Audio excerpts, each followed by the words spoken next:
Vous savez, quand on regarde le football d'antan, le football d'avant, on voit les images en noir et blanc, on voit des grands joueurs, des joueurs dont on nous parle, des légendes. Et des fois, en fait, à notre époque contemporaine, on a ces joueurs-là et on ne s'en rend pas forcément compte du niveau qu'ils ont, de l'aura qu'ils ont. Et Benzema, c'est ça. Et pourquoi je dis ça? Quand je pense à des joueurs comme Raymond Kopa, tu sais, quand tu dis Kopa, tu as les yeux qui s'ouvrent comme ça. Quand tu dis Di Stefano, parce que ce sont des joueurs qui sont passés au Real Madrid et qui ont été des joueurs légendaires, mais et qu'ils étaient des joueurs super talentueux, qui sont ballon d'or et tout ce que tu veux. Benzema ne l'est pas. C'est pas pour comparer Benzema à Kopa ou Di Stefano, mais si tu regardes l'aura que ces gens avaient. Mais quand tu te dis que, par exemple, Raymond Kopa, il n'a jamais joué plus de 3 ans au Real. Il a joué 3 ans au Real, il me semble, dans les fin des années 50, 56, 59, parce que je pense qu'il est allé avec Reims en finale de la première Ligue des Champions, 56 d'ailleurs. Et ensuite, tu as Di Stefano, lui, il n'a pas joué plus de 2 ans d'affilée au Real.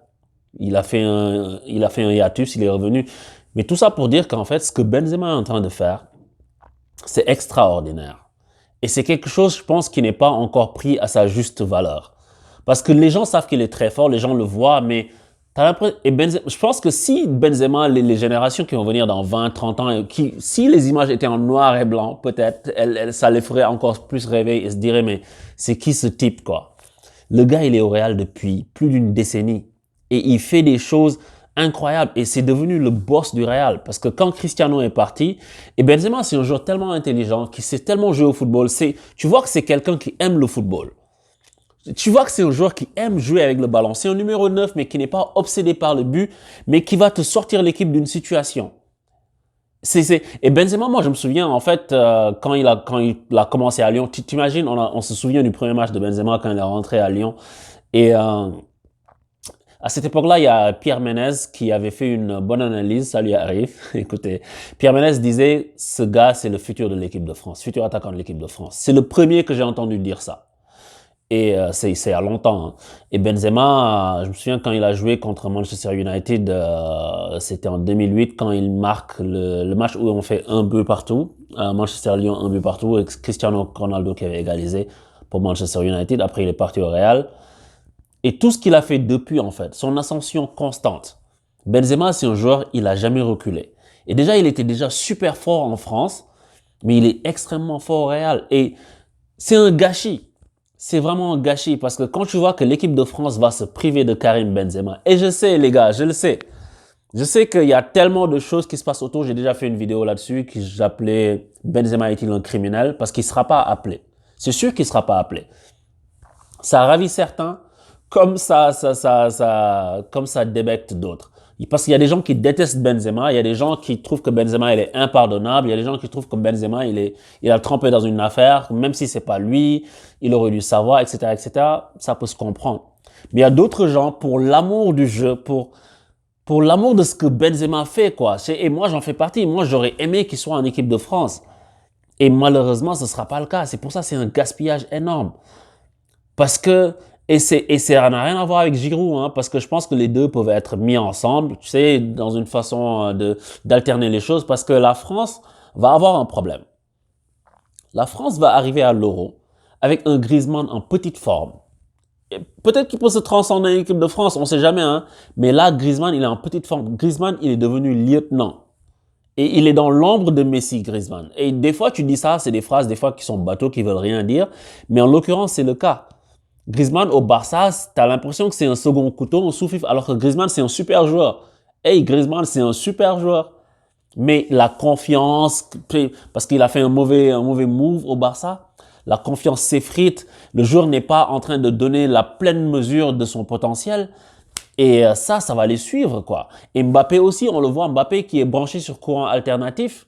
Je pense que Benzema n'aurait pas été de trop dans cette équipe de France. Mais ouais, on va pas revenir sur les raisons. Deschamps, il est fâché. Et puis là, il y a eu l'élection de la FFF. Noël Le Graët a été réélu président de la fédération. Il y avait Michel Moulin qui disait que s'il était élu, Benzema allait revenir, machin. Et le mec, il a eu 1%. Donc, oublie ça, mon gars. Mais moi, ce qui me sidère, c'est le gaspillage énorme que c'est. Parce que oui, il n'a pas été... J'entends les gens qui me disent Benzema n'a pas été bon en équipe de France pendant un moment, il a marqué pas de but, mais tu as vu l'équipe de France, l'équipe que c'était? C'était pas l'équipe de France aujourd'hui. L'équipe, elle était plus en reconstruction parce qu'elle sortait d'une phase difficile et il a fallu du temps pour relancer tout ça. Et Deschamps lui a fait confiance, c'est vrai, quand il marquait pas. Mais je trouve que c'est dommage. C'est vraiment dommage pour la France. C'est vraiment dommage pour ce que ça pourrait apporter à la France. Parce que là, je vous dis, les gars, on va arriver à l'Euro 2021. Déjà, je pense que si c'était de l'année dernière, l'Euro 2020, ça allait être compliqué pour la France. Sans Benzema. Parce que Griezmann était vraiment mauvais l'année dernière. Mais là, Griezmann, il est pas mauvais, mais il est pas non plus, tu vois. Mbappé, on le voit, des fois il est là, des fois il est pas là. Dembélé, ok, tu sais pas.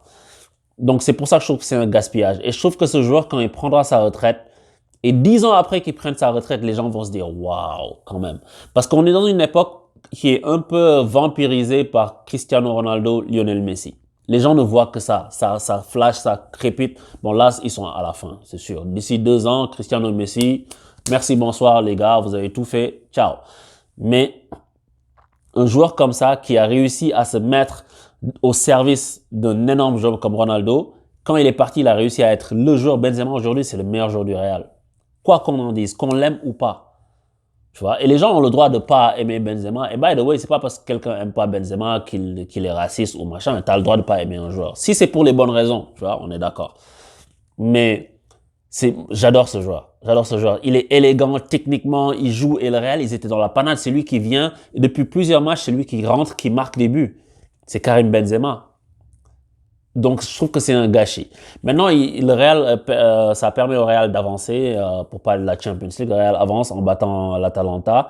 Donc, va se retrouver en quart de finale. Et dans l'autre match, il y a City aussi, qui est une autre terreur à surveiller. Parce que City, en fait, il y a quelque chose que j'aimerais dire sur Guardiola. Le City de Guardiola, il y a du bien et du moins bien dans ce que Guardiola fait. Moi, par exemple, si j'avais un joueur que j'aime beaucoup, on va dire par exemple Sadio Mane, ok, je lui déconseillerais d'aller à City. De la même façon que je déconseille à Haaland d'aller à City, parce que les gens en parlent. Pourquoi? Parce que Guardiola, c'est un excellent coach, mais c'est un coach qui utilise les joueurs comme des pions, en fait. Il y a pas toi, t'es le joueur, t'es là, t'es la valeur sûre, tu vas jouer à coup sûr. Non, il y a peut-être De Bruyne. Et maintenant Ruben Dias parce qu'il stabilise la défense en arrière. Tu vois, mais il y a très peu de joueurs comme ça. Il y a énormément de turnover. Tu peux jamais dire que Guardiola, c'est ça son 11 type. Et ça fait la force de son équipe au plan collectif, mais ça fait aussi la faiblesse au plan individuel des joueurs parce que dès que tu es dans une mauvaise passe un peu, ou bien dès qu'il fait tourner et que l'autre marque, il n'a pas le temps de prendre la confiance, l'équipe tourne, c'est un peu un bordel parce que regarde Sterling. Sterling, c'est un excellent joueur de côté. Et aujourd'hui, il est relégué à jouer des seconds couteaux. Regarde Agüero. Oui, blessé, machin, mais ça fait longtemps qu'il est revenu de blessure et de son Covid. Et il rentre pour des bouts de match. El Kun. Parce que l'autre mec, il veut pas jouer avec un neuf. Donc c'est pour ça que c'est une erreur si Haaland veut aller à City. Ce serait une grave erreur. Tu vois? T'as des Phil Foden qui jouent, Bernardo Silva. Où est le Bernardo Silva qu'on connaissait? Balle au pied. Maintenant, il fait un autre travail. Et c'est Mahrez qui se met à tricoter. Et Mahrez, en ce moment, ce match-là, en tout cas, il n'a pas été à son niveau. Parce il veut marquer coûte que coûte, mais il n'y arrive pas. C'est dommage pour lui. Mais je pense que Guardiola, il peut autant booster le collectif d'une équipe. De la même façon, il peut te tuer individuellement. Et je pense que c'est ce que Angelino il disait. Mais j'ai pas lu son article, je ne sais pas ce qu'il a dit au fond, mais il disait que Guardiola l'a tué. Je sais pas pourquoi. Mais j'ai l'impression que c'est lié à ça. Parce qu'aujourd'hui, tu as Gundogan qui est transformé, qui joue devant, ok. Parce que De Bruyne était blessé, il a pu prendre une place. Mais il y a trop de joueurs, en fait, qui peuvent jouer à tous ces postes-là pour que tout le monde s'épanouisse. Regarde Bernard Mendy. Mendy, maintenant, il est rangé aux oubliettes. Et c'est un peu sa faute parce que le mec, pas trop sérieux, tout le temps la bringue, tout le temps dans les tabloïds. Guardiola a dû se dire, ah, lui, attends, je vais le mettre de côté. Parce que Guardiola, il est très rapide pour faire ça. Et pourtant, il aime bien Mendy. Donc, je trouve que c'est ça la faiblesse de l'équipe de Guardiola, prise individuellement, parce que collectivement, c'est une très, très belle équipe. En ce moment, c'est l'une des équipes les plus en forme d'Europe, peut-être là, avec le Bayern, on ne sait pas. Mais on sait tous que c'est pas ça qui se fait gagner au football. À la fin de la journée, c'est peut-être pas ça qui va compter. Mais en tout cas, en ce moment-là, City est très très très bon. Très très très bon parce que défensivement, Ruben Dias a stabilisé cette défense. C'est ça qui leur manquait.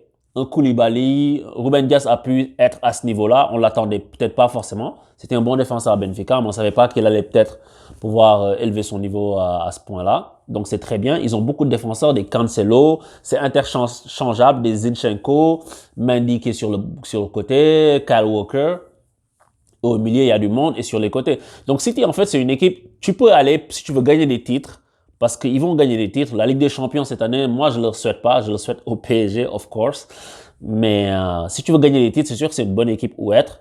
Mais toi, en tant que joueur, même si tu es très fort, tu n'es pas sûr que tu vas enchaîner les matchs. Donc, c'est ça. On va voir maintenant ce qui va se passer demain entre le Bayern et la Lazio. Je pense que la messe est dite. Mais c'est surtout Chelsea-Atlético, je pense, qui va être intéressant à suivre. Et quand, après ce match-là, on va voir c'est qui va affronter qui en quart. Et là, on pourra faire un petit tableau et essayer de tirer des petits pronos. Hein. Donc, dites-moi ce que vous en pensez de cette journée de Ligue des Champions. Est-ce que vous pensez que Benzema, c'est vraiment un gâchis pour l'équipe de France ou bien je m'enflamme pour un joueur que je trouve juste splendide en fait. Donc c'est ça, on se pour tous, je vous dis à bientôt. Ciao.